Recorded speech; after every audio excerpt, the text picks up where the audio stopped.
BJP सांसद कंगना रनौत ने कहा है कि कृषि से जुड़े तीनों कानून आने चाहिए, इसके लिए किसानों को भी मांग उठानी चाहिए। क्या कहना है आपका? किसी से जुड़े कानून वापस लाने चाहिए। जी।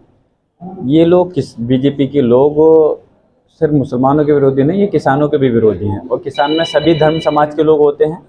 और जो कानून जिसके लिए मेहनत करके तपस्या कर करके अपनी जानें दे करके किसानों लोगों ने, संगठन के लोगों ने अपनी जिंदगियां निछावर कर दी, तब जाकर के इन कानून को वापस लिया गया था।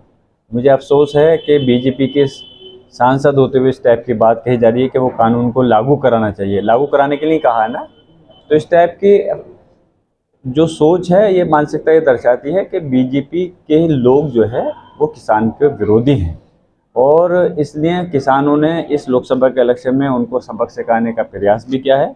आने वाले समय के अंदर जो रही कसर है वो दूर हो जाएगी।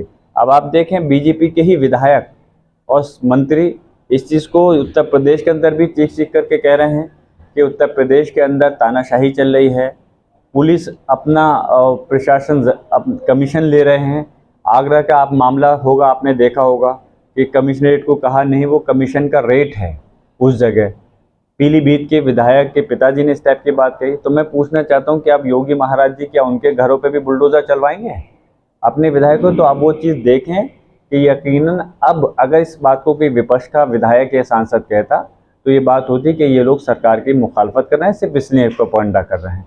अब इनकी पार्टी के विधायक और जब मंत्री इस बात को कह रहे हैं तो यकीनन सरकार को आप समझना चाहिए कि उसकी तानाशाही ख़त्म होनी चाहिए।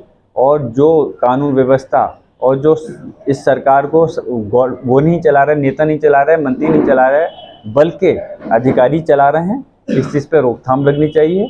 और जब विधायक और उनके मंत्रियों का ये कहना है तो आप अंदाज़ा ला सकते हैं कि उत्तर प्रदेश के अंदर जनता का क्या हाल होगा, जनता की सुनवाई कौन कर रहा होगा और उनके साथ कैसा व्यवहार हो रहा होगा।